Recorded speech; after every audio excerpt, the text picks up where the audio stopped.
Welcome to the Behind the Shield podcast. As always, my name is James Gearing, and this week it is my absolute honor to welcome back onto the show the Rulk, and to welcome for the first time Dr. Marc Bubbs. Now, Marc is a performance nutritionist, author, speaker, and consultant for a portfolio of professional and Olympic athletes and Fortune 100 companies. Rulk is a movement specialist who has worked with multiple agencies, including the city of Anaheim, where I used to work. So in this conversation, we discuss a host of topics, from Marc's journey into the world of nutrition, taking care of our youth athletes, nutrition and elite sports performance, the power of sleep, working with tactical athletes, the reason he formulated his new product ProBio, and so much more. Now, with that being said, after we had finished the recording, Marc was able to get ProBio put on GovX. So the easiest way for you to find that, if that's something that you're looking for, is to go to GovX, register as a first responder, a military member, emergency medicine, etc., where you'll get 25% off plus an additional 10% off and free shipping with subscription.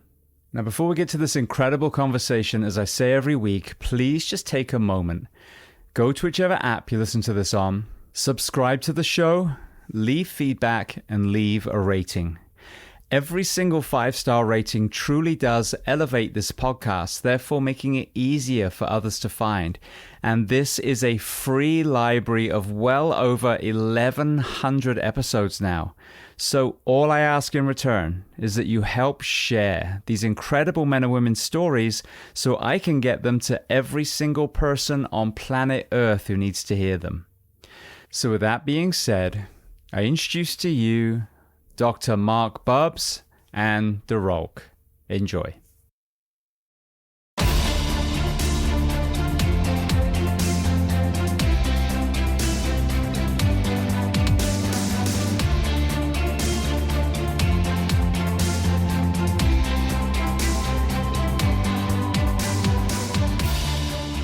Well, Bubbs and Rulk, I want to start by saying welcome for the first time, Bubbs, onto the Behind the Shield podcast, and Rulk, welcome back. Good to be here, brother. Appreciate it. Thank you. So you're on very different parts of planet Earth at the moment. So, Bubbs, let's start with you. Where are we finding you this afternoon? So I'm Canadian, but I'm not in Canada. I'm over here in the UK, just outside of London. Brilliant. Well, I'm English and I'm in America, so we're all over the place at the moment. Rulk, what about you? SoCal, as you know, James, out here in Southern California. So with the extreme harsh conditions that we have to deal with on this side of the planet. Yeah, it's brutal. We're having a cold spell come in. It's going to be down in the 50s. Oh, man. It's a little overcast today, so I might have to put a hoodie on. So that's how we... It's a tough life. All right. Well, Rulk, obviously, we've done a couple of discussions already, so I want to spend a little bit of time with Bubbs, just kind of getting his backstory, sure. And then we'll start bringing you in as we speak sports and tactical athlete performance. Hey, James, I told Bubbs to cut his hair for today, so he actually usually has a pretty wavy hairline, but he did it just for today, so let's give him props for that, brother. That's amazing. I'm assuming he's the same barber, huh? Rulk, I like to be matching. Dude, it's uniform, bro. Twinsies. I love it. It's like looking in a mirror. Love it. So, Marc, very first question. Tell me where you were born and tell me a little bit about your family dynamic, what your parents did, how many siblings. So I was born in Ontario, Oakville, Ontario, Canada. I've got a sister, older sister, who's actually on the West Coast as well. And mom and dad was in marketing, sales guy, like to play sports, golf and all that. And my mom was French Canadian, one of 14. So wow, the 14, second youngest of 14. So my grandmother was a pretty amazing woman, but not the sort of sit on my knee type of grandma, and you have to put 14 kids through school. She was real energetic, but that's me. What did your mother do as far as profession? She was a translator. So French to English, English to French. I went to all French school growing up. Always spoken to my mom since I was born in French, but I'm not native French speaker. So I really confuse when I go to France, I really confuse them because they're not really sure where the hell I'm from. It's always a good laugh. When you hear stories from obviously generations back, what are the nuances for the French Canadian population that are different with the rest of Canada? I think like a lot of different populations that came over back in like the 1920s and 30s, they're a hardy population, right? You think of ice hockey, almost half the league's Canadian. Got to be at least half of them are French Canadian, right? I heard some kind of funny stat that the stuntmen in Hollywood, there's a huge proportion that are also French Canadian. So there's an element of ruggedness and toughness. Certainly that's part of the elements as well. When you got outdoor beer festivals and minus 20, it's a different mindset than some other places. So it's a great place. From a performance standpoint, like our Olympians in the Winter Olympics, if Quebec ever separated from Canada, we'd be down a lot of medals in those Winter Olympics because you get a lot of the skiers and moguls and all that great stuff coming out of Montreal, and it's a little piece of Europe and the North America, so it's a cool place. I used to work in upstate New York on summer camps years and years ago, and I'd go to Montreal on our days off occasionally, and they have the wettest, soggiest French toast I've ever had. It's like, I think it's just 1 degree from being completely raw. Yeah. French Canadians are not known for the cuisine. That's the one thing. Although you get the poutine as the big, French fries with cheese curds and gravy. That's the hearty winter dish. So the French were like, should we bring the recipe book with us? We're like, nah, we're fine. Just leave it there. Yeah, exactly. All right. What about sports? What were you playing and doing during the school ages? Yeah, I played everything growing up, baseball, basketball, volleyball, football, you name it. I grew pretty quick. So, I love playing sports, being part of the team. That whole dynamic was pretty special. Grade school, high school. And, a lot of the things that you learn in team sport, teamwork, leadership, how to lose, right? How to bounce back when you get your butt kicked. And now that I've got 3 kids who are in that sort of, 12, 9, 7 age range, you just have a different perspective on sport. When you're younger, you always want to, it's all about winning and trying to, be the best that you can be. And then when you see it as a parent, seeing it from that 30,000 foot view, you see the whole roster a little bit more, don't you? And you see the value of having roles for everybody and people building confidence and young kids building confidence, because you can start to see the inflection points for certain kids when they start to play sport and how important it can be for them. So I think it's a great space, for young people. And then for those of us watching it at home or working in it, it's exhilarating as well, because the ending's not written, right? It's happening right in front of you. It's dramatic, it's stories, it's people's stories. And so, yeah, I guess it's captivated me from since I was young, and I'm still, didn't quite make it to the NBA, but worked in it on the performance staff. What's interesting, and I'm curious to get your perspective living in the UK now, but I've talked about this a lot on here, especially when it is people that work with, high-level athletes. When I first came here, I affectionately, say I met a lot of Uncle Ricos, meaning, men in their late 20s, early 30s, and had so many stories of how they could have been in the NBA, NHL, major leagues, if it wasn't for, and then they reeled off, a orthopedics nightmare list of injuries. And coming from the UK, where we never really had that high level of training, unless you happened to be that kind of kid that was, sent into the farms as far as, Man United and Liverpool and all those kind of teams. The rest of us just played sports. And then when you graduated school and then college, usually there was more sports, pub leagues and local leagues, etc. So I saw sport being played well into middle age by most people. When I came to the States, and again, you're hearing these stories, and I'm like, why are these 18, 20-year-olds getting smashed to pieces? And then you see the way that they're trained in some of these colleges and schools.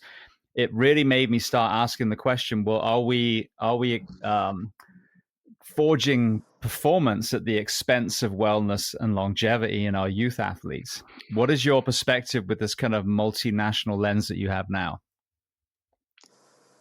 It's a fascinating question, because it's certainly come a long way in terms of training and nutrition over the last 25 years, 30 years that I've been doing this. A lot of positives, but also some negatives as well, in the sense of, the 24/7, 365 athlete, in my main sport, which is basketball, we're seeing Achilles ruptures at 25, which used to be an injury for a 35, 40-year-old. And so this sort of over specialization, kids getting into specific sports really young, and then, hyper specializing in that is a challenge. And I think as a culture as well, it gets trickier in North America, because you're right. You see the sort of the softball leagues, but the sports we tend to play in North America are kind of a little bit slower, and we're not challenging individuals to maintain their physical capacity. And it might just be the fact that soccer, football, obviously they call it over here, is the main sport here, which requires a lot of running. So there's a certain level of conditioning you need just to hang out with your buddies and play the main sport. Whereas I think in North America, we play more American football, or, maybe you're just shooting hoops rather than actually playing the game. And so your level of physical fitness doesn't need to hold up like it might do in Europe and other places. But there's certainly a lot of different aspects. I mean, nutrition being one, but that's what jumps out at me. Rulk, anything to add to that before we go back to the timeline? No, not really. I think, I've noticed that as well. It's especially for us, it's getting the kids fit again. A lot of that has to do as well with the culture of social media, and just not really being as active and interfacing with their peers, their teammates, et cetera, on more of a physical level. It's more just electronically. So I think a lot of it is good. A lot of the kids are a lot more knowledgeable on training protocols, nutrition protocols, just because what they see.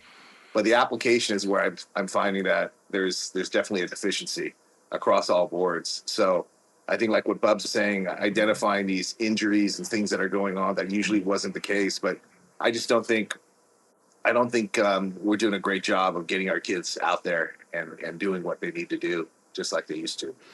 Well, this is the kind of glaring gap that I saw was, again, you have this high level in these young people. My son was the same. He ran cross country and ran track.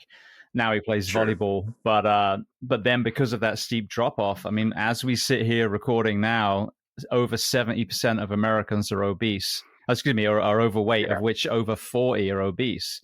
So there's such a huge disconnect between this high level of sport and the adoration of athletes and as you mentioned, just the general population continuing to move and play. It doesn't have to be, winning. And I think this is the negative side of this whole, looking down your nose at the whole participation trophy. As I always tell people, what happens when you finish a marathon or a Tough Mudder? Did you win? No. Do you get a trophy still? Yeah. There's nothing wrong with being rewarded for putting in the effort and getting cold and dirty and tired. Right. Bubbs, I was actually going to ask Bubbs a question. Bubbs, when we get into with a lot of the programs from a fitness or performance perspective, I find that we're able to get people to start. It's the retention that it's always the challenge, right? Can we build consistency in it? And that's something that I experience a lot. And I know James knows, even within the first responder community, is that when you first come into your career, we first come into your season, you're dealing with individuals that are fit because they were, motivated to do so. They had to do so in order to acquire the position, get on the team, get the job. But figuring out ways to kind of maintain that consistency and build that within the individual, the organization, the team. What have you found? Because I know you've worked with so many professional teams. How do you do that from that standpoint from what you do? Yeah, I think this bleeds into like working as a performance nutritionist in elite sport and pro sport is one side of the equation. And the people that aren't professionals, those are already your gym lovers. So we don't necessarily even need to focus on them because we know they're going to show up. We know they're going to train. Right. But on the clinical side, I work with the general population. And this is where even going down to your note there, James, on like the participation trophy. Yeah, like for some kids, that might be the first big pat on the back they ever get in their life that they did something. So like, let's not take that away from them. Let's continue to build some progression so they can challenge themselves. But I think this is one where for the general population, a lot of people don't like going to the gym necessarily. So how do we connect physical capacity and physical movement with other aspects of their life, the things that are important to them?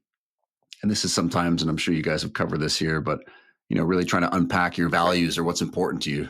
What is it that's important to you in your life? And I think if we can start connecting those dots with people of like, whether it's your daily movement, whether it's conditioning, whether it's building strength, whether it's maintaining mobility, let's connect that to whether it's you wanting to work, long hours, or whether it's being with your family or being able to age so that you can pick up your grandkids without, losing an L4, L5. I mean, this is where we got to figure out what's important to people and try to connect the dots there, because I think, and this is maybe a little bit more in North America too, it becomes like a gym culture. If you got to go to the gym and get on the treadmill or go on the Stairmaster, then it's like, hey, dancing's pretty great modality, right? It's a huge energy output. Yeah. There's a lot of proprioception, so it's just finding the things that connect with people. And I think we haven't done a good enough job of showing in schools. And years ago, I actually taught in a school in France, and there was English kids, German kids, and French kids.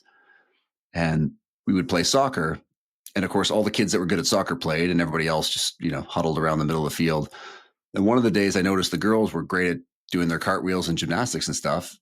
So then we had one of the days we did a warm up, and all the soccer kids were terrible at doing that. And it just flipping that equation on them to say, hey, this is a skill set you need. And this is a skill set that's important, really reframes things. And I think we can do that with adults as well, because you see with people who are struggling with, they might have important jobs, but again, the typical American, as you say, James, we're overweight, blood sugars are high, blood pressure's high.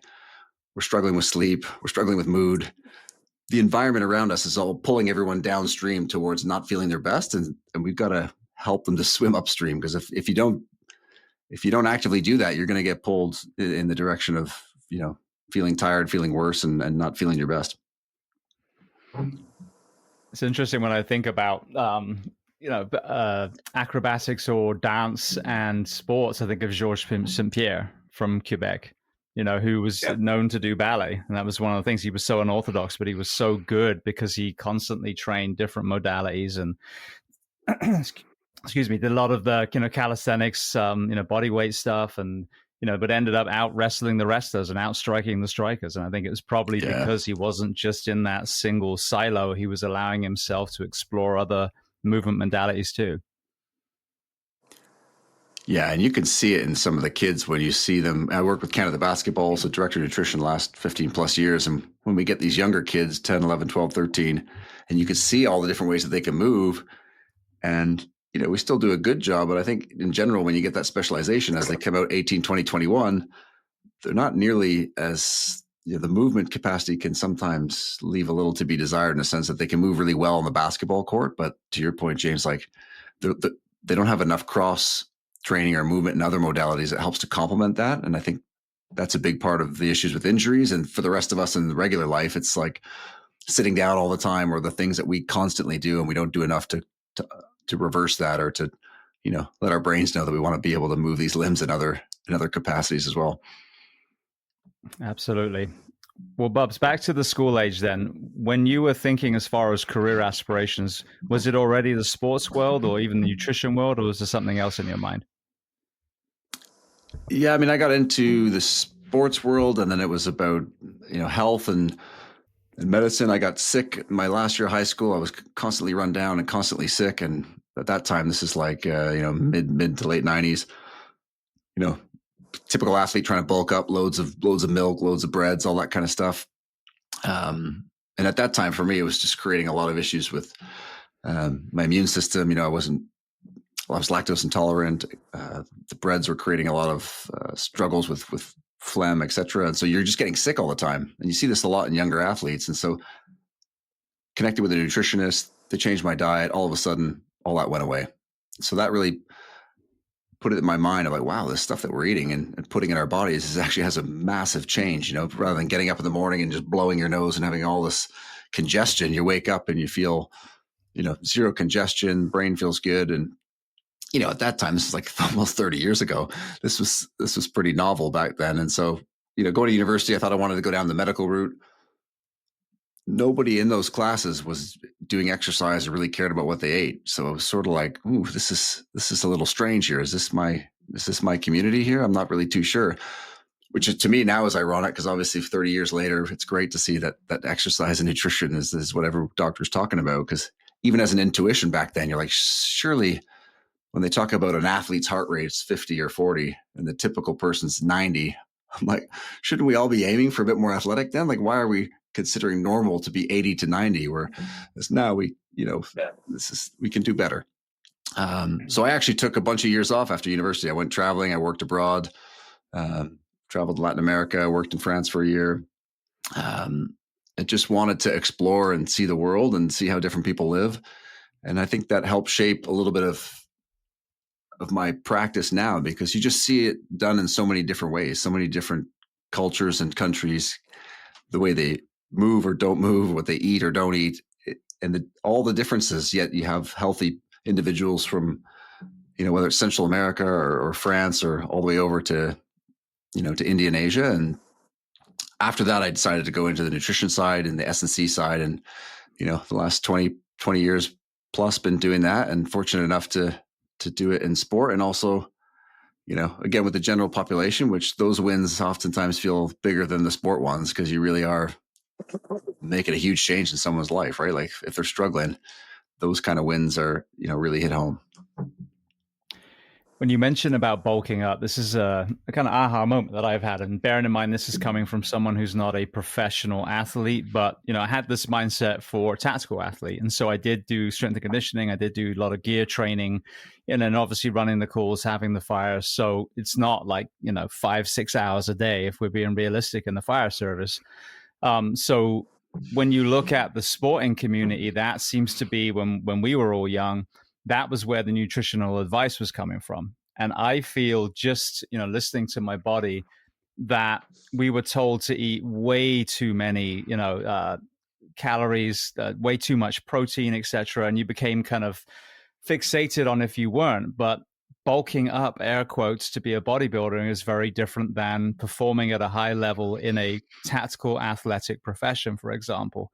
So when you reflect back to the early years where a lot of the nutrition and strength and conditioning advice was coming from the world of bodybuilding, what are some of the misunderstood or misinformation from that kind of conversation that has kind of being myth busted recently for the average person? Yeah, I mean, you hit it on the head, where traditionally a lot of the nutrition came right out of the bodybuilding space. And so it became this thing of, if you want to get bigger or get leaner, we're going to eat loads of meals in a day. We're going to all pre-prep our food and carry it around in Tupperwares. We're going to consume a lot of protein. And there's certainly a lot of great things that have come out of what bodybuilders do in terms of informing good practice. And then there are elements that are, not as impactful for the typical person. Like, we don't need to, eating 6 meals a day is not going to boost your metabolism, right? Like, this is something that's been disproven. And so when we're talking about the rest of us who have kids at home or busy jobs, or if you're working in tactical or fire, like, how do we make it stick, right? How do we make it practical? Like, being in practice over 20 years, I've had clients, I've seen their kids, and now their kids have kids. And so if you've had a client for 20 years, you get a good handle on what they can actually stick with. And I think this is where, those core fundamentals of being patient and putting things in place that people can actually repeat. And so, when we talk about protein, people now today, we talk about these high protein diets. Nothing much has changed in the research in the last 10 years. There's basically 3 good numbers. 1.2 grams per kilogram is the lowest number you should ever be at, because that's the one that's going to serve you to prevent age-related sarcopenia, so losing muscle as you get older. So we want your worst day to be more than that. And I think if you go back to like the early O's and whatnot, then that, the RDA is 0.8, and lots of people were still struggling to get that, right? As you move up, 1.6 grams per kilo, that becomes 0.73 grams per pound. That's where most of the benefits are. And so you hear all this talk about a gram per pound body weight. The overwhelming majority of people, if they just get to that 1.6, are going to get loads of benefit, but it's much more repeatable over time. Certainly if you have really pronounced body composition goals, you can go up to a gram per pound. If you struggle with cravings and appetite, you can bump that up. But for me, keeping people, and these are the first 2 things I try to automate, because there's not much in nutrition you can automate, is meal frequency and the protein intake. you can think of that like serving as the foundation of the house, because whether you want to get bigger or leaner, all we need to do then is turn the dials on the energy in the diet, right? But if the challenge for a lot of shift workers is that if the meals are irregular and the fueling gets irregular, as in some meals have loads of fuel and other meals have little fuel, or you're missing meals, that's a little tougher on the brain and the nervous system in terms of, the body's going to kind of want more, or the cravings will be more pronounced. And of course, when your sleep's interrupted and you have these very, very long days or physical days, that all connects. But certainly, protein's a key pillar along with meal frequency. But to how you set this up, we don't need to go nearly as high as the bodybuilders did back in the day, but they were certainly onto something. And if you could think, your whole body is, if you're a house, protein's the bricks, right? So it's not just muscle, it's immunity, skin, hair, nails, hormones, everything. So we definitely want to make sure we're getting a sufficient amount. I remember back in my sports science days, them talking about there was only so much you could absorb. So there's only so much to kind of intake on a single meal. What's the science around that these days? Yeah, we can absorb loads. I mean, it doesn't make much sense from an evolutionary perspective to think that we'd be looking for food for, days or weeks, and all of a sudden you found something like, oh, you can only absorb this much. Sorry, we wouldn't have made it very long. And so there's upper plateaus in terms of the effect or benefit on muscle protein synthesis, but then there's also an effect on limiting muscle protein breakdown. And so you can get to larger boluses and have a benefit. I think from a practical perspective, in everybody's daily life, breakfast is the meal of the day that we consume the least amount of protein, right? Like most people, even if you're having 3 eggs in the morning, that's 18 grams of protein. But the key amino acid here is leucine, right? That's the one that triggers muscle protein synthesis. And you can think of it more like a dimmer switch than a light switch, right? So 1.8 grams of leucine, that key amino acid, isn't enough for a man to be able to really maximize muscle protein synthesis. And if you're bigger or you're older, you need more as well. And so that's where having, a supplement or adding a 4th egg. Some people don't want to do that for various reasons. But that's where adding additional amino acids can be really beneficial, right? Because it maximizes that effect. And that really sets you up for the day, because if you don't have a good first meal, and, we can talk about fasting if you want to go down that road, but if you struggle with grabbing stuff on the go with a really high sugar or quickly absorbed meal in that sense, a big bolus of energy, you're going to have these real ups and downs of energy. And that's tough when you got to be on point a lot of the day, or if you're a shift worker and you just never know when you're going to need to really be on point, because those lows can be pretty low. Rulk, bringing you in for a second again, Sure. the kind of multi-decade lens that you have in this space as well. What has been the shift as far as your philosophies on nutrition versus maybe what you believed when you were young? It's interesting. We talk about the standard all the time, James, in the tactical space, right? And what is the standard of the department? What is the standard of the station? What's the standard of the team? And I find that a lot of people now are talking about how the standard has been lowered, right? So we've lowered the standard to make sure that everyone can fit the bar. So in order to raise the standard, we talked about initially, even before nutrition, is how do we get people to engage in this whole fitness journey, right? To stay fit, the retention of it.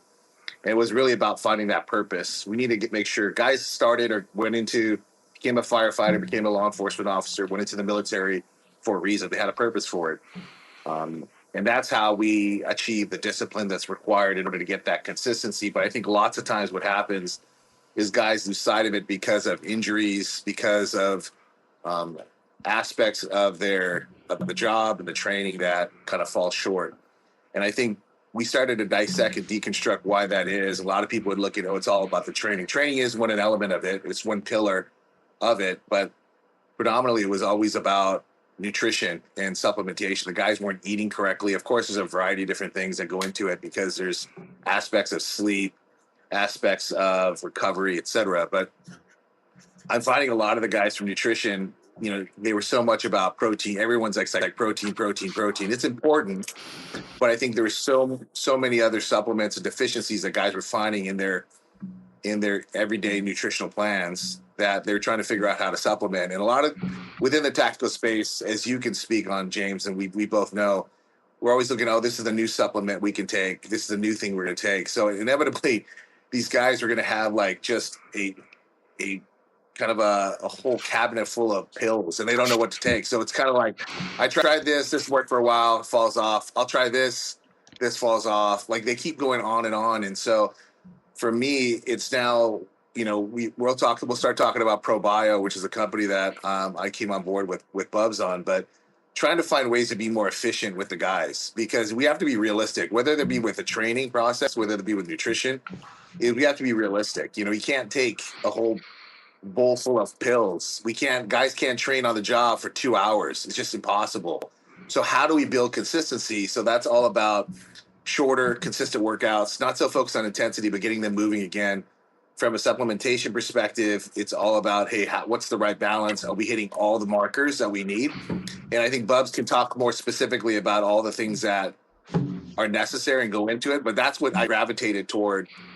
Things that we've created with Bubbs and the ProBio team is exciting. That I think it's the new way to raise the standard within at least the tactical space, military, law enforcement, and fire. So when you were talking about that, when I'm thinking about some of my supplement routine, the danger was an overlap, because, this one might have, the thing that you're taking it for, but it might be some extra B vitamins. And then I've got a nootropic that's got extra B vitamins. And then I've got something else that's got extra B vitamins. And all of a sudden now you're bright yellow because it's so funny. It's so funny, James and Bubbs, you know about it too. It goes into bro science, right? Bro science is like, listen, man, I'm taking this multivitamin, and then I'm taking another one, and then this third one's supposed to be awesome. Now I'm taking 3 multivitamins. They told me to take 2 creatine, but I'm a big guy, so I'm going to take 6 creatine serving. It's like bro science, right? The bro science starts to build, and us, it's always more is better. And I think what guys don't understand is you just be efficient with it. And so I find that that's why there's been so much excitement about things like ProBio, because it's just like one scoop and you're good. Like, let's move on with it. And you can sustain that, because what happens with my training, and James, you've gone through it. We've gone through it with all the guys, at the academy, they're gung ho. They're like, bro, bring it. Like they'll train 8 hours a day. These young kids are coming out, trying to get on the department.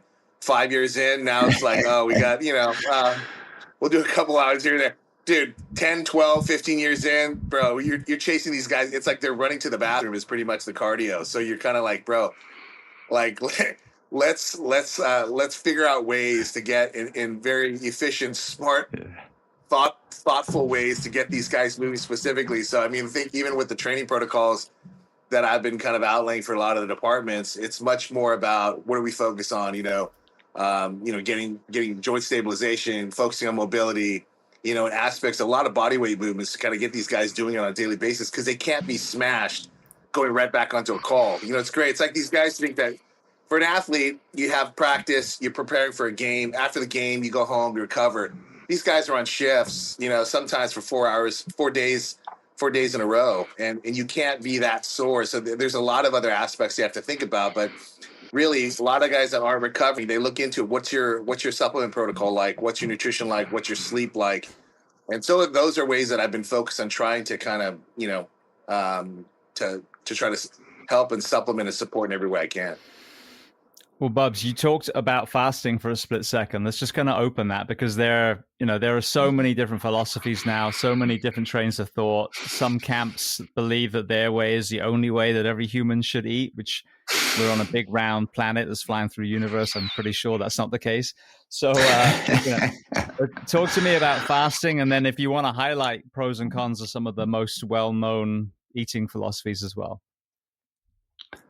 Yeah, everything's a tool, right? And your job as a practitioner is to, like a caddy in golf, you got 14 clubs in the bag. All right, what shot do you have to hit? Okay, here are your options. Here's the 1, 2, and 3. And I think the disservice that we've done to the general public, especially with media, is we're constantly chasing this new thing, or pumping things up and then chasing that thing. And then all of a sudden we find out, well, actually that wasn't as good as we thought, but check out this new thing. And it always goes in the same cycle, right? And so if people can understand a bit more of how to use the tools, it's great, because then they can block out the noise. Expression we use is no time for noise, right? You're busy, you got things to do. We can't be bogged down with making all these decisions. And when it comes to things like fasting, can be super effective. I mean, the original research, which showed a lot of weight loss, didn't actually do any DEXA scans for body composition. So afterwards, we realized they were losing a lot of muscle. And so this is where, the best approach for an individual, or a key take home, might be that you can still eat protein in the morning and it doesn't interfere with any of the beneficial effects of fasting. Or if you want to do more of an intermittent fasting style where you start eating at 11 or 12, you still try to hit your daily dose for protein, right? So if you're having 3 or 4 meals between 12 and 4, getting that 30 to 40 grams per meal, trying to hit that dose. So maybe it's a lunch and a shake and a dinner is really beneficial. Now you can do longer fasts. The challenge becomes what you're being asked to do. Like to what Rulk was saying, like if you're in a place where you're going to always be doing really high outputs, your daily outputs are high, your daily, need, just the amount of steps you take in a day are already high. It's really difficult to do extended fasts and still be able to then run up 30 flights of stairs when your glycogen levels are depleted. And so one of the things listeners can think about is that when you sleep at night, right, your liver and your muscle have glycogen, they have carbohydrate stores, right? And so when you go to sleep at night, your liver basically drains itself of all those carbohydrate stores. And that's a signal for the brain then to upregulate fat oxidation, right? So that's why if you train in the morning, you're going to burn more fat and more what we call intramuscular fat, right? So the fat in the muscle is going to get burned more, which if you're struggling with weight gain is amazing, right? Because that's a powerful influencer to improve your insulin levels, right? And so for that individual, getting up in the morning and doing some lifting in a fasted state might be a great option. If I'm working with somebody who's leaner and who has really high outputs, that same strategy might not be a really good choice, And so I think the beauty of fasting is it makes things simple, right? Don't eat anything, drink a coffee and your whole morning's open, right? So it's easy to apply, which is great because that's one of the things that goes missed even in pro sport of like, people have so many things to do in a day. You can't give them a 48-point plan to how to go to bed, right? It's like, it's not going to work. We need to make things efficient, effective, evidence-based. And the nice part then is if you give somebody, and this is what I learned, throughout my practice, going back 10 years, is like, if I can get someone to do something small and they can see a really tangible benefit, especially when we deal with things like weight loss or blood sugars or blood pressure, where people are kind of used to losing, right? Like they're used to doing so much and struggling with very little return on investment. If you can flip that script and get them doing something small and actually feeling a big benefit, all of a sudden we get a lot more internal motivation, right? You get the athlete or the client saying, hey, what's next? And that was one of the big things of even just giving people one thing to do or 2 things to do, right? Not 12 things to do, because let them do it well, repeat it, and then we'll give you the next piece.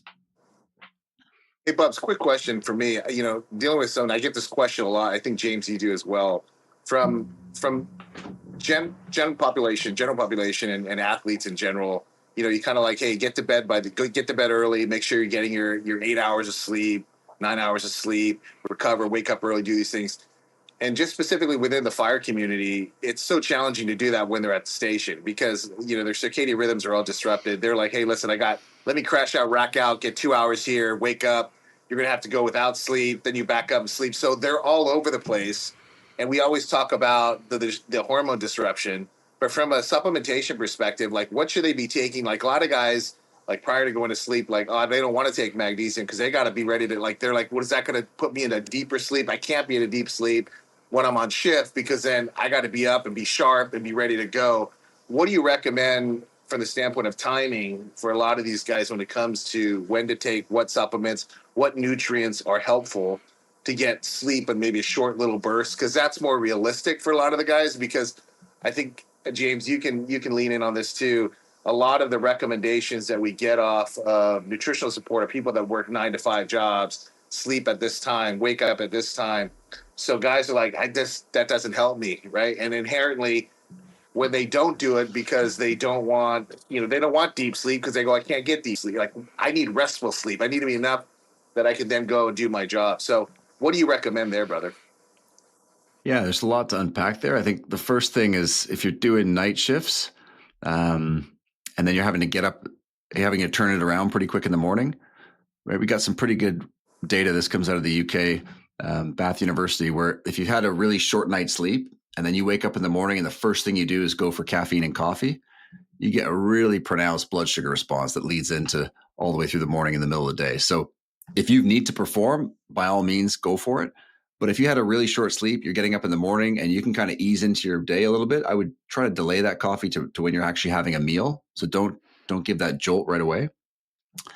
If we come back to what you're suggesting, which is maybe these little naps in the day and how to be able to not be too, not wake up in the deeper part of your sleep, keeping the naps shorter is key, right? Like 30 minutes. So just putting some music on, something over the eyes.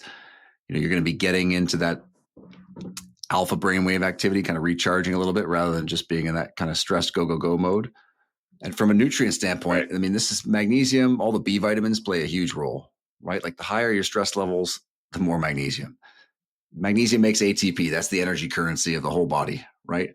And stress will do it. Caffeine, alcohol will increase our needs, right? Deplete levels. If you're smoking things like marijuana, that'll also increase the demands.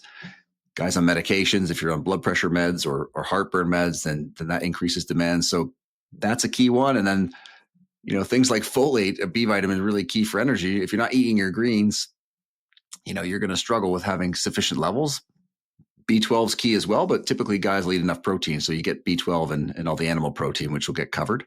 And certainly there'll be, female firefighters listening, and they're much better on the greens front, but those are key ones. And that's where making sure you're getting those in and, getting enough carbohydrate, which we can almost come back to your earlier comment about bodybuilders, James. Like now we've got data to show where the amount of grams per kilogram that they take if they're a regular bodybuilder versus the elite and the best. So 3 to 5 grams per kilo. So we just have a better understanding. And so if you are somebody that's, fitter and leaner, sprinkling in those carbohydrates throughout the day is going to be pretty big to be able to keep up your outputs. But again, that same strategy for a guy that's got to lose 30 pounds and is really struggling, we're going to have a different approach there because we want to help that individual use more of their own fuel, right? Because even if you're 10% body fat, like you've got 30,000 calories of energy at that leanness, right? So somebody who's got 25% body fat, they've got all the energy they need on them. We've just got to help them be better at using it. And that's when we can talk about the types of exercise or how we might time nutrition or reductions in carbohydrates, all that good stuff. Well, Rulk, is that also for gut health as well, Bubbs? Like, because I think a lot of the guys see one of the struggles, as you know, James, we again, just leaning on James just because of our relationship with the fire community, is guys go in and go, listen, because of my sleep disruption, I haven't had a chance to eat. It's, I have sporadic meals throughout the day. So then my gut health is up, like my stomach's upset. I'm not regular. All these things are happening. Is there certain, what supplements are really helpful to kind of help guys stay regular when they have a high stress job with not, kind of regular sleep patterns, that kind of a thing? Yeah, I think one of the great things from a food perspective to start with would be things like yogurt, right? We take probiotics, but really they're much better taken up and they have a much better effect when they're taken in from foods, right? So having yogurt, fermented foods in the diet's massive, right? If you're acutely sick, a probiotic helps with, duration, severity of illness, but otherwise yogurt's great, or kefir. From a supplement standpoint, this is where prebiotics are a really big win because the prebiotics is the food for all the bacteria in your gut, right? And so if we can, just like seeding a garden, if we can get more prebiotics, which is typically coming in from a lot of the indigestible fibers from all the fruits and veggies that we all should be eating, but sometimes, don't get enough of, or if you're in a really, in sport, we call it a compressed schedule where you got all these games with not a lot of rest days. In tactical or firefighting, you guys are on compressed schedules all the time, right? Because you're with these windows. And so having something that supports like a prebiotic is nice because it helps on the just keeping you regular front, preventing bloating and discomfort. It helps on the immune front, right? So supporting immune function to prevent colds and flus. And then when we talk about inflammation, it helps to build up things like butyrate, these short chain fatty acids in the gut that are doing all this nice signaling and helping to keep us, keep our levels of inflammation down. So that's a pretty nice 1-2 combination of like trying to get your probiotics from your food and then that supplemental prebiotic is a good place to start. Nice. Well, you mentioned. Hey, James. No, go for it. Oh, No, go ahead. no, I'm sorry, no, James. no. But no, James. Go for it. No, I was just going to ask. We were talking about fasting because I was joking because I was going to say, do you fast, James? So it's weird. I've always been very kind of in tune with my body, and so there's mornings where I'm just craving for toast first thing, and there's times where I'll go do a workout in the morning and then come back and eat, and so it's very kind of intuitive. But it's not so much fasting, and I'd be curious to get your perspective on this because I've never really heard anyone discuss it. My philosophy is less about, well, let me not ingest any carbs and let me try and stay in ketosis, but more about, well, let me just not put anything that my digestive system has to really process. So if I have a cup of coffee, if I had a shake, whatever it is, it's still in the liquid form. So what is your stance on that? Because, I mean, when we think of fasting, we're thinking about ketosis specifically and not ingesting any carbohydrates. What if someone has fluids, as the first thing in the morning, and then delays the time before they put an actual solid food in their stomach? Does that have an impact at all? Yeah, it's a great question. And this is where you get back to really trying to reinforce physiology of things to help people understand. And I think one of the best aha moments people can have when they fast is how well or not well they deal with it. Right? Because again, if you just slept all night, we talked about that liver glycogen, all the carb stores in your liver are now down to zero. You get up in the day, you're moving around, so you're using all the carbohydrate stores in your muscles. But eventually, at some point in the day, you're going to burn through all those. And so that gas tank is down now too. And so your body then needs to upregulate fat oxidation. And that's like flipping a switch again in the body to be able to do that efficiently. And if you're somebody who struggles on either side, you could be somebody who's overweight, high blood sugars, et cetera, central adiposity, belly fat, right? And then you might really struggle with blood sugar ups and downs because the body is just not really good at doing that, right? And so that person might not want to do such a big fast to start with because it's a bit like getting them under the bar for a 400-pound deadlift right off the jump when it's like, okay, let's build them up a little bit here. So there's that side of it. For the really fit people, they might be so used to eating 5-6 meals a day that they become so good at processing carbohydrate that they do start to sacrifice a bit on the fat oxidation side of being able to just use their own fuel reserve. So I think it's a good, it's a great tool to use for real athletes or people that are really having to physically perform in the moment. It's probably better to do in like the off season or a different part or a low demand part of your week or month. But I like that idea. Being able to just put liquids in is nice. It does give the digestive system a rest, which, these days we're putting in so much ultra processed food that's probably a good thing. The body can help repair and heal. And if you're someone that notices a lot of joint issues or a lot of congestion, this is a really big one because we start to ask people, and I get them often to do this just until lunchtime, don't eat anything, right? They have lots of congestion. They're constantly clearing their throat. They wake up with joint pain. You get them not to eat anything until noon or 3, and all of a sudden, clear as a bell, no congestion, or the joints start to feel better. That's a subjective way of telling us, hey, there's things that are going into the system, right? There's things that you're eating that are causing these reactions, and we got to start to do some detective work to figure out what those things are. We used to think we could run tests for this, like things like food sensitivity tests and that, but those don't work. So you got to just do the detective work. And like you said, James, it's where it's great when you can empower people and they start to be able to feel it for themselves because they say, when I do X, I can feel better, whether it's energy or joints. Tricky part with fasting is that you got to just find the balance. You can get too much of a good thing, right? If we just keep, not eating through the week, then all of a sudden we're going to get in some problems with, Bubbs, do you fast? Loss, et cetera. Do you fast, Bubbs? I've done lots of different kinds of fasting. These days with kids, I mean, the mornings, I'm a bit like you, James. Like some of the mornings, I'll just get up, have a coffee, and, I don't even decide to fast. Just life gets in the way. And next thing you know, it's lunch. I'll try to keep, the protein intake, maybe have a shake or whatnot in the morning to be able to keep that up. But I think that's one. If anybody's locked into one way or the other, anybody who's really like, I can only do this and I can't do that's not ideal because you're likely leaving some wins, some gains on the table there because your body's just too dialed into one way of, oxidizing, processing energy. You guys are weapons, man. I try to fasting. My fasting is in between meals. That's my fast. That's actually the best way of. I fast in between breakfast and lunch, in between lunch and dinner. That's my fasting process. That's a great knowledge bomb, because for most people, when I talk to them, that's like, this is how about we start with not snacking between every meal.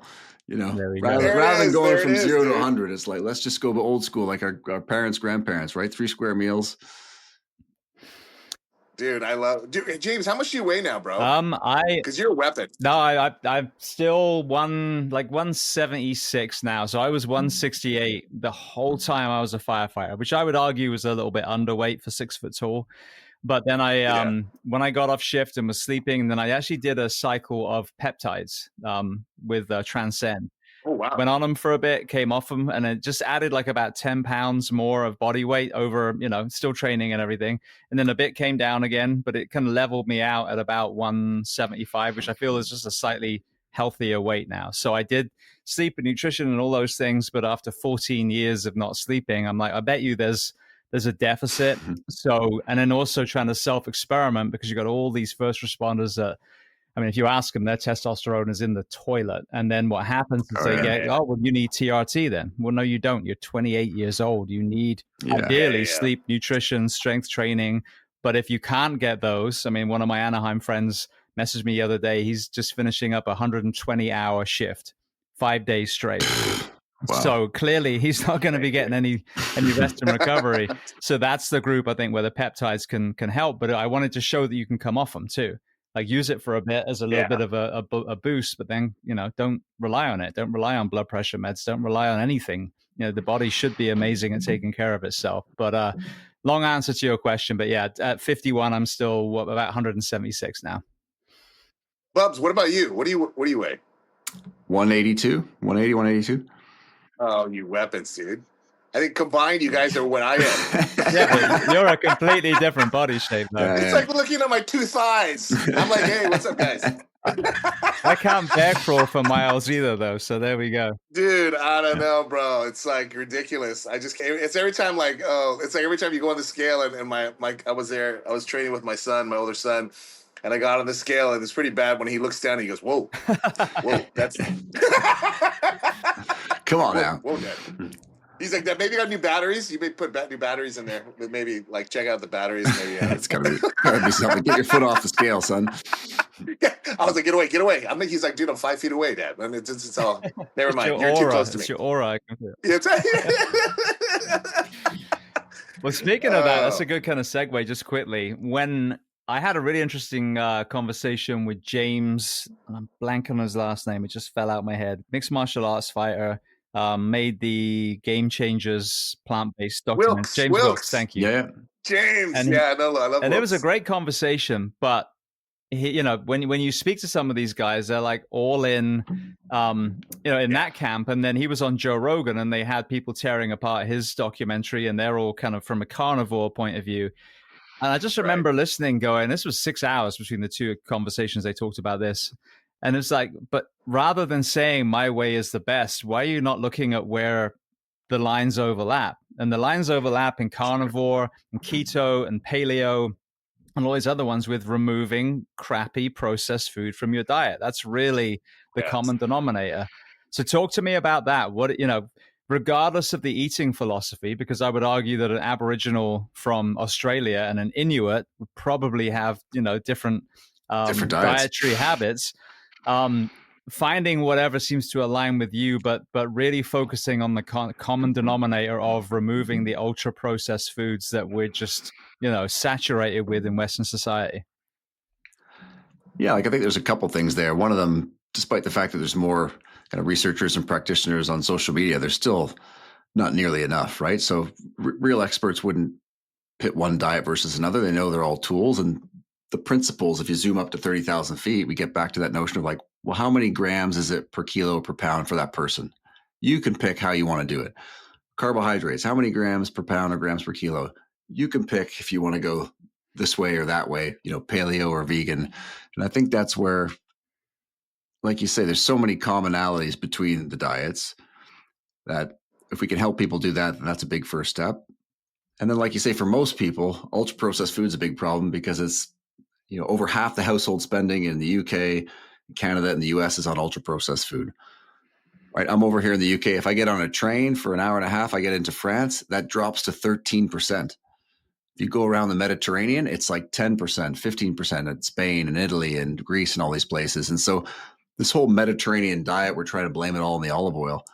The fact that they consume so much fewer energy, calories, right? It's because they're eating more real food than we are. Now that's starting to change a little bit because they're, the processed food machine is starting to infiltrate all different areas, but that's a huge one. And I think this is where, for me, when I work with clients, it's always like start of the day, end of the day. Really try to do well at the start of the day and the end of the day. I don't care so much about what happens in the middle, right? Most 2/3 of people now eat what we call late eating after 6:30 at night, right? The later we eat, like 8 p.m. dinners, the more likely it's going to be ultra processed, the more likely it's going to be prepackaged, the more likely there's going to be alcohol, candy, sugars, right? So we're backloading just a load of fuel, which for a tactical or firefighter, there might be elements of that we could actually work with depending on when you've got to perform.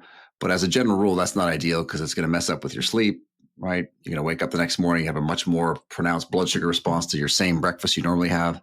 So how can we get back to eating, more real food is a big one. And that's a common ground between, like you say, whether it's vegan or paleo, they both agree generally on the fruits and vegetables aspect of it.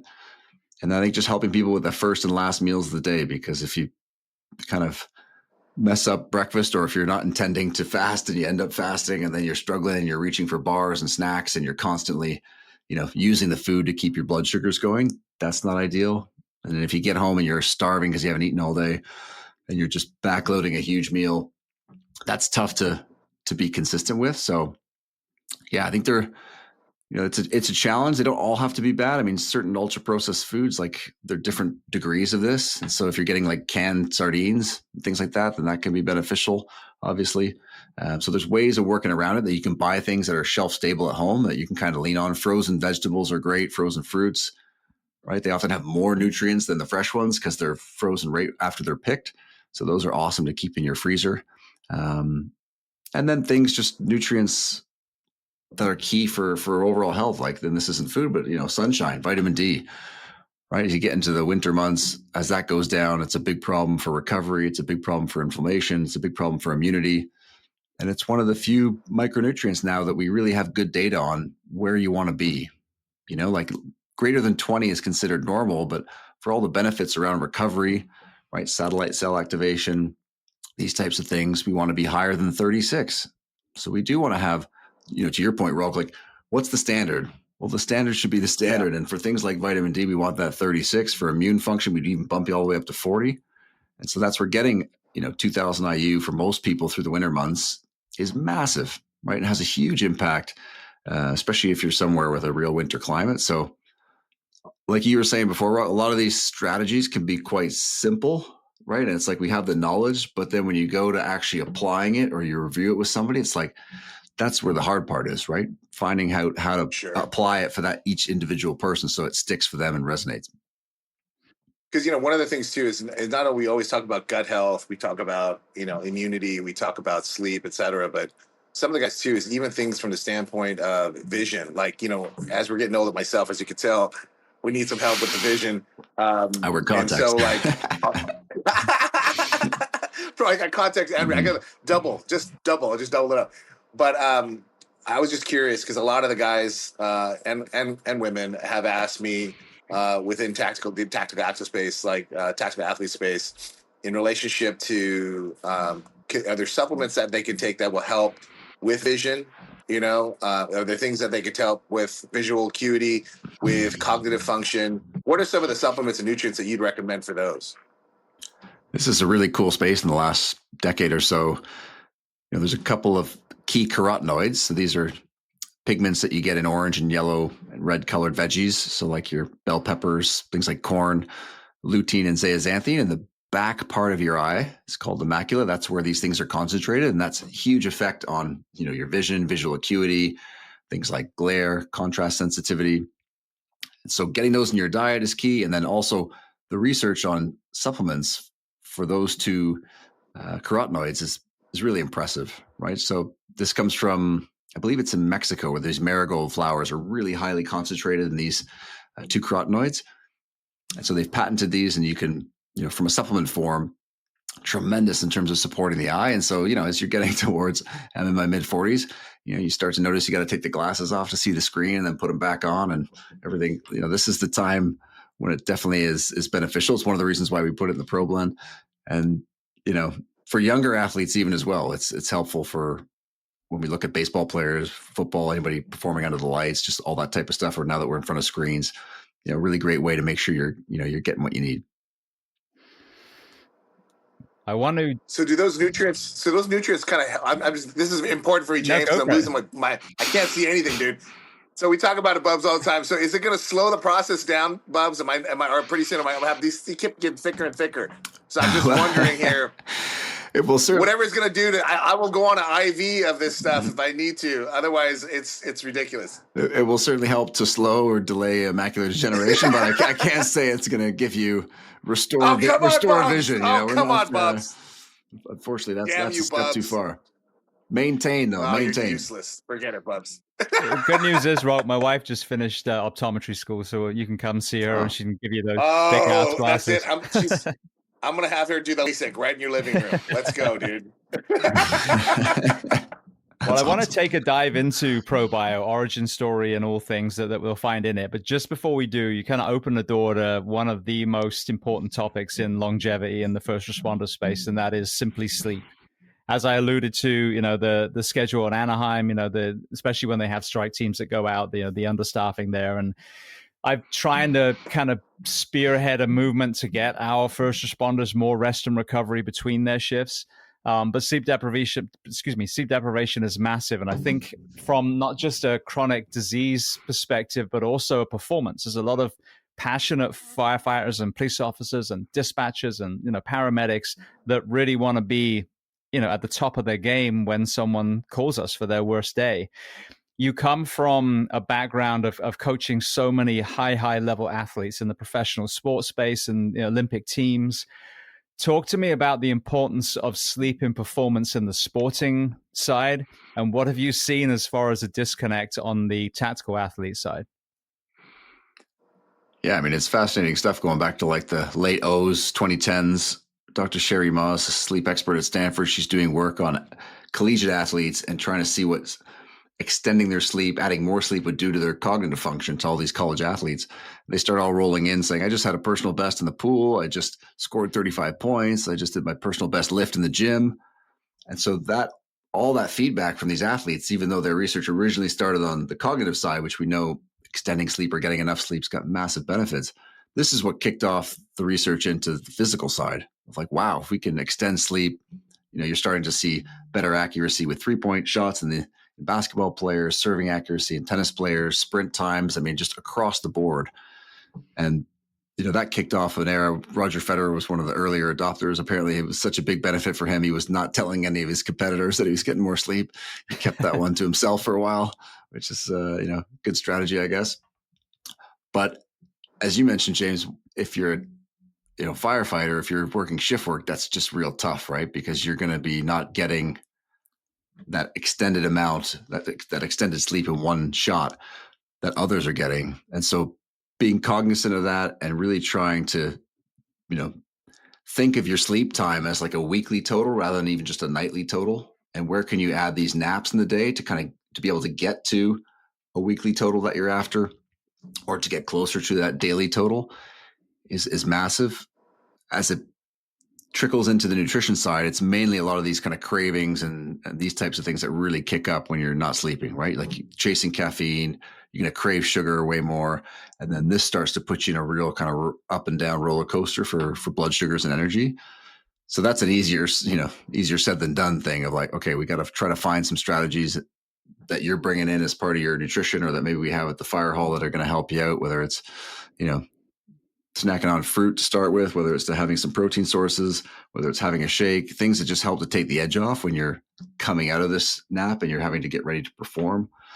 To your point, Rulk, like caffeine's a nice way to give a little bump. I think we don't need to have as big a bolus as maybe sometimes, the one of the funny things of coming back from the UK now that I'm based here over to, the US or Canada is just the size of the coffees, right? It's like, it's like how many 700 milligrams in that thing? Dude, super size. It's always bigger is better, bro. Cardiac arrest. Oh my God, dude. So I think some of the, having the shorter, sharper amounts could be helpful for guys. And even if, in some sports we have supplemental caffeine because then we know exactly what the dose is, right? Like depending on the day you go to Starbucks, the amount of caffeine in that coffee can vary, pretty widely from one day to the next. So that can be a strategy, maybe sticking to more of an espresso versus a venti with 500 milligrams of caffeine is a good way. So you have like smaller doses to give you that little lift, and then you won't have as big a crash in the back end.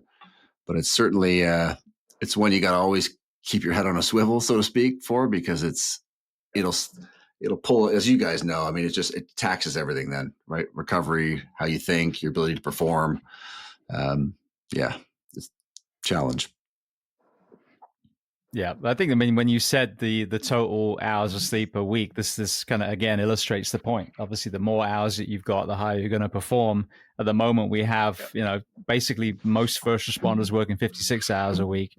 Putting an extra 24 hours in between shifts would make it a 42-hour week. So, you would have that. And then, as I know that, we were talking, I think when we did the chat before, there's a massive recruitment crisis because young people are looking at this woeful mandatory overtime and they're not wanting to do it.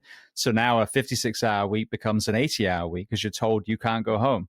So you think about that, the people that you call on your child's biggest, nightmare, and that paramedic trying to do the crike on their throat hasn't slept for 2, 3, 4 days. It's insanity. So from a performance point of view, yeah, it is. So, from a performance point of view, so many of us that take it seriously, if we fight for this healthier work week, it will make us better firefighters, better police officers, better paramedics. And I think that's so important because as people always put us side by side, oh, this person throws a ball into a hole and they get millions. We don't want to be millionaires, but I think asking for an environment that at least allows health and performance at the same time, I don't think that's an unfair ask from the country. I really don't. Especially when the strategy is free. It's like, just let them sleep. It's insane. Absolutely. All right. Well, then let's get to ProBio then. You have this background, as I mentioned, with this, decades of working with high level performers. You're now obviously working with the tactical space as well. What made you design this specific product? And then talk to me about all the different nutrients that are in it. Yeah. I mean, from a professional side in sport, years and years and years of chasing athletes down hallways with pill packs, only to find them stuffed between the seats in the plane, or the equipment guy coming out and saying his shorts turned orange because he didn't take them. And then on the clinical side in my practice, coming in and guys and gals bringing out their paper bag and 1, 2, 3, 4, 5, 6 bottles of pills that they're taking. They can't really remember what they're taking it for. They're not very consistent with it. And hey, we all have that cabinet at home, right? We open it up and it's just a load of bottles of stuff. And so you think nutrition is all about consistency, just like any type of training or becoming expert in any domain, right? We got to be consistent. And that's one of the things with nutrition, on the micronutrition side, helping people to be more consistent. Can we put it in a form factor that's easier to do? Most people, when they get up in the morning, hopefully they have a glass of water, right? So they're already performing a habit that's repeatable. And so being able to put the micronutrition into that glass, and we see it more now with these, what we call all-in-ones. Traditionally, though, they're not built for purpose, as in they're sort of reverse engineered, where we're looking for marketing claims, we're looking for buzzwords, we're using proprietary blends, right? We're not really solving for a problem at the coalface or that we're seeing in practice. And so when we put together the ProBlend, that's what we wanted to do. 20 years of looking at biomarkers, your vitamin Ds, your magnesiums, your B12s, your folates, what's been out of whack. Let's make sure we have sufficient levels there. We talked about protein in the morning. Let's make sure we put an extra gram of leucine so we can bump up your intake in the morning. So it's like you're getting an extra, 10 grams of protein at breakfast. We know the gut gets impacted from stress and busy days and all the rest of it. So providing support there. And so this notion of being able to provide all the elements that the typical person's going to need to be able to be more resilient, show up every day so that they can, as an athlete, train and recover and ultimately be ready to perform their best on game day. But for the rest of us, just trying to be able to perform, we call it life load, right? Like just be able to perform day to day with the workload. Obviously tactical fire is massive, but then you add the family or the kids at home and all the rest of it, it's a lot. And, being efficient with it, and then also being able to put just the best in class ingredients in, we didn't want to build anything if we weren't going to actually make a difference. And I think that's where oftentimes, and I think you alluded to in our prior chat there, like there's a lot of sizzle and not a lot of steak, so to speak, in the supplement space. It's just a lot of dressing, and we want to actually put something together that actually makes an impact. So that was the origin story. One of the co-founders, Paul Winsper, is also a long time in pro sport, and so the two of us got together and built out a great team. And we're New York City Marathon just coming by here. We're going to be launching to consumers. So excited. Past champion Sharon Lokedi.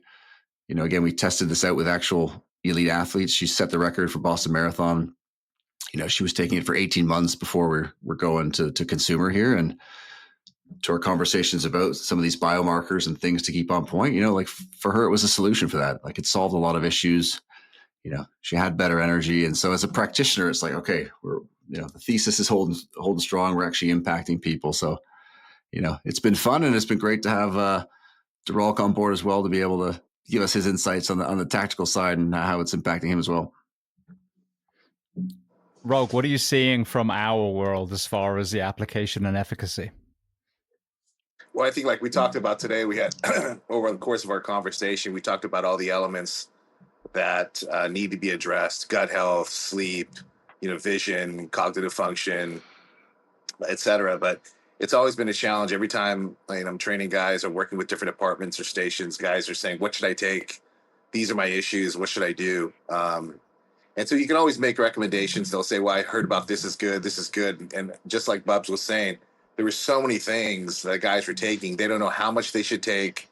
They don't know when they should take it. And there's just a myriad of different issues. So when I got introduced, I know Paul Winsper well, and, Bubbs and just a A-list team of guys. And that's why the Pro Blend got created. So when I started to really dissect it and look at it, there's so many applications for tactical athletes, specifically for fire. Of course, law enforcement, military as well. But just because all the challenges inherently with the long shifts, the sleep patterns, disruption of circadian rhythms, stress, etc., and all the issues they face, it's just like one scoop a day. So, I've been taking it now for quite a while, and I love it. It's easy. It's really just, we have to make it doable in the sense of, guys, otherwise you're never going to build consistency. And we talk about consistency is the key, right? Intensity is always something everyone focuses on. Train harder, take more stuff, take more of it. We talked about the caffeine. Bubbs was saying, if an espresso is good, why, like 10 espressos are better than one espresso. I mean, It just keeps going up. So guys are sometimes over supplementing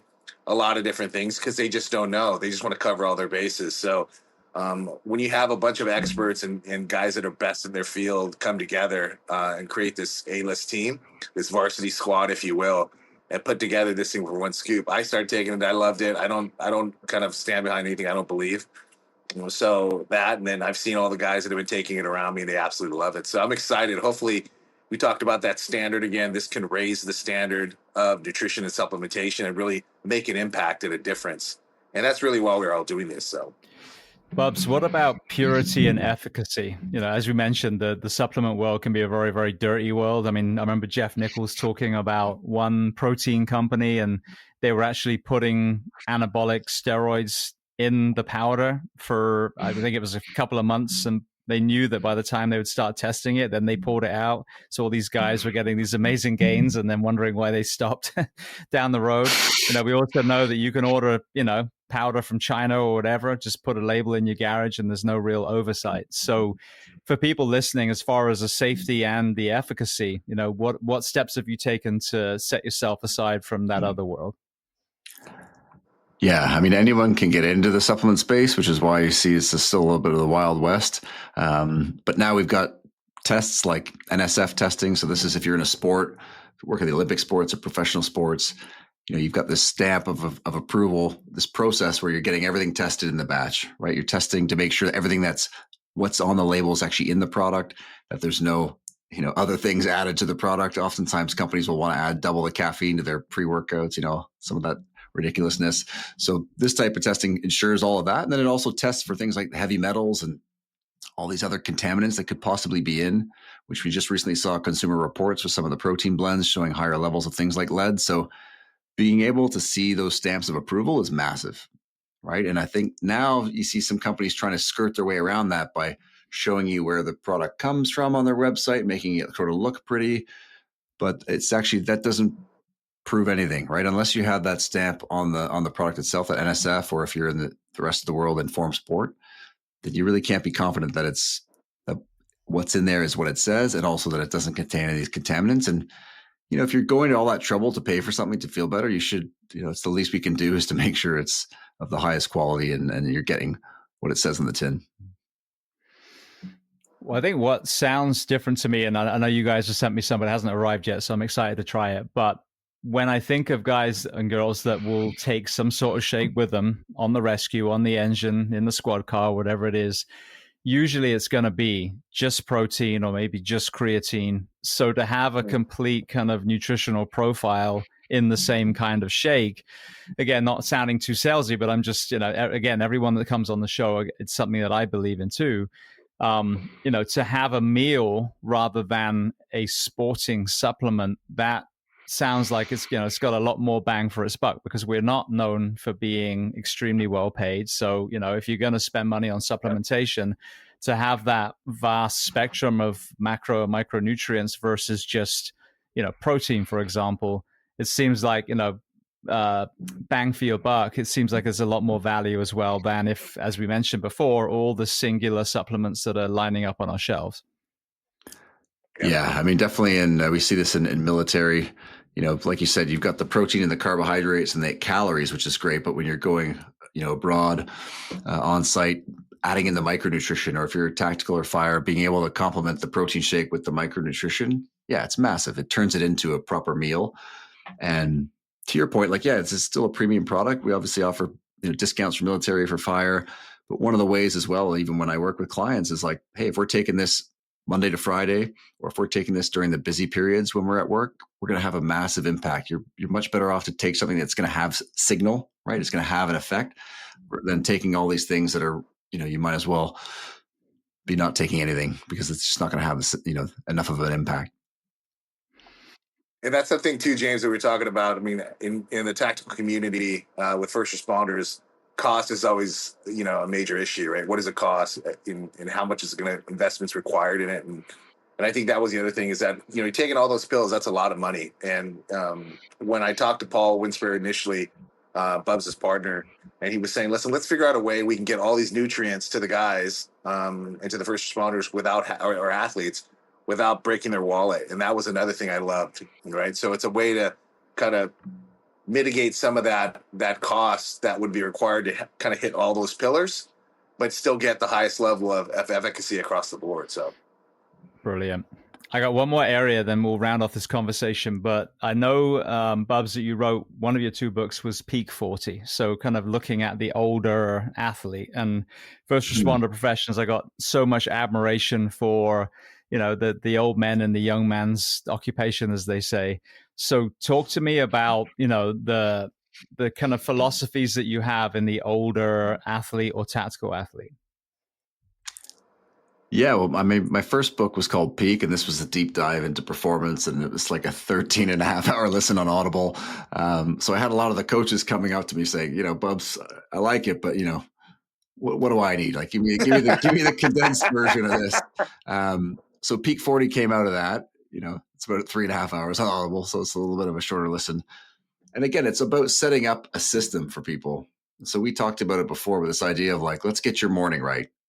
Step 1, if we get your morning right, you can repeat that. All of a sudden, you don't have to think about that anymore. And you've a third of your day is now taken care of, right? We talk about the top and the tail of the day, master your morning, I call it, and own your night. Like if we can do well there, the middle of the day matters much less. And so the book is just really a straightforward way of applying a lot of the principles so that you can, get to where you want to go without having to make it a full-time job, right? There's this famous quote from, I think it was a golfer, Byron Nelson. And he's like, the best golfers are either thinking a lot about everything or, they have a very short list, And he said, if you're somewhere in between, you're really going to struggle.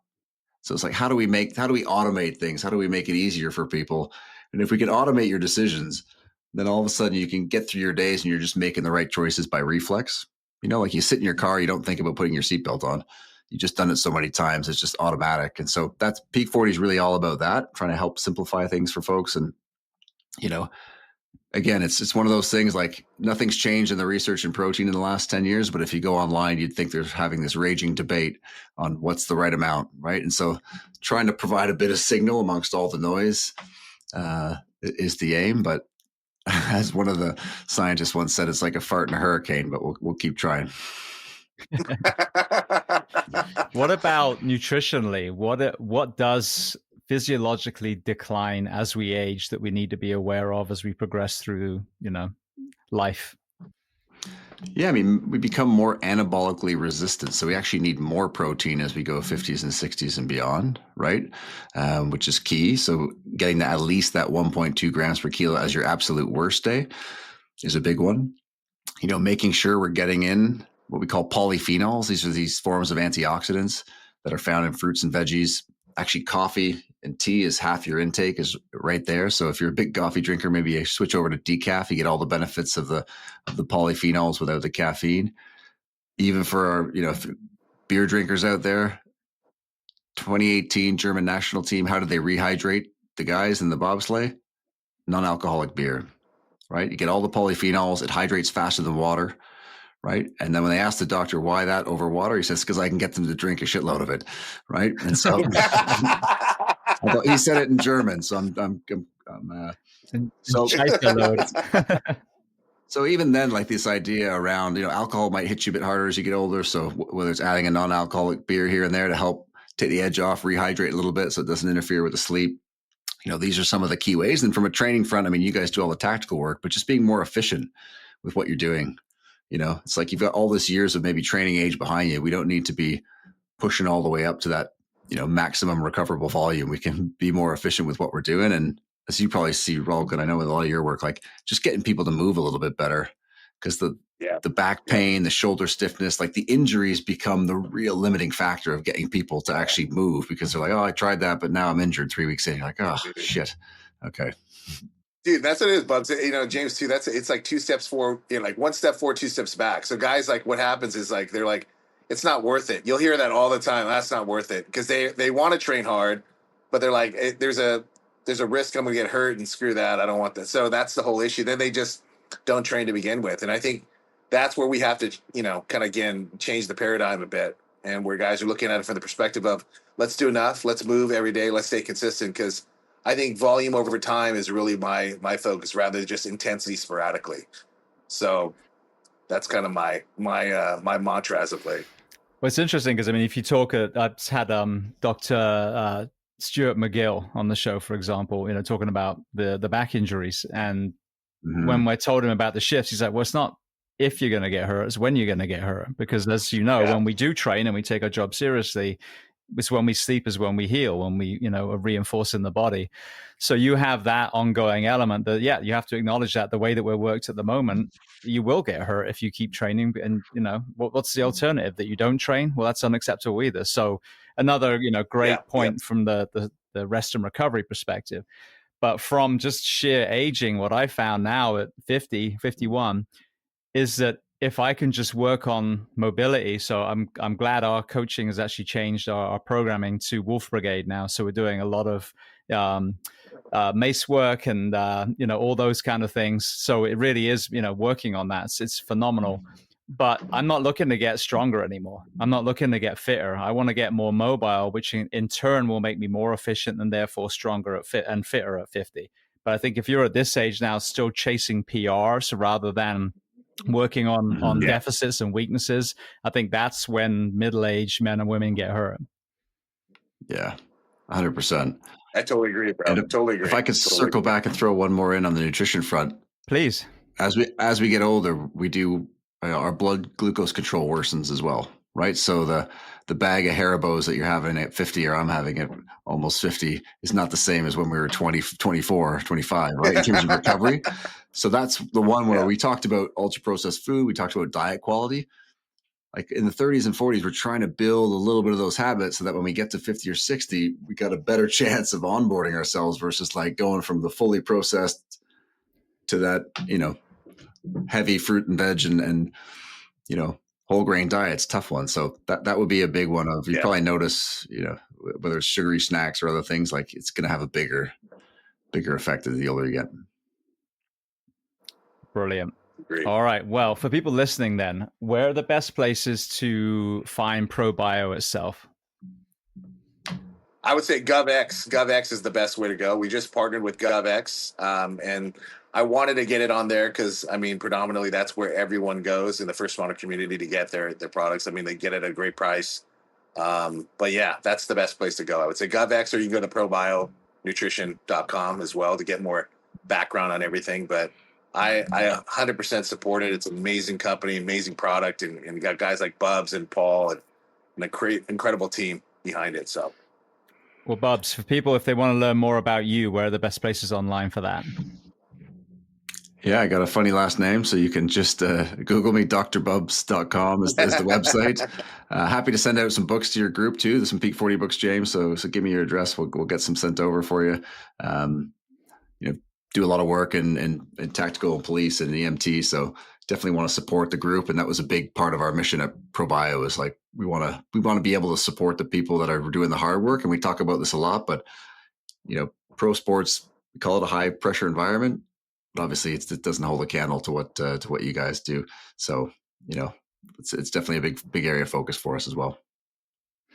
Thank you. And Rulk, what about you? If people want to learn more about you? Bro, it's people know enough about me, bro. That's just, I think it's all they need to know is I'll be fasting. I'm fasting in between meals. That's what you need to stay with. That's all we're all heard from this episode.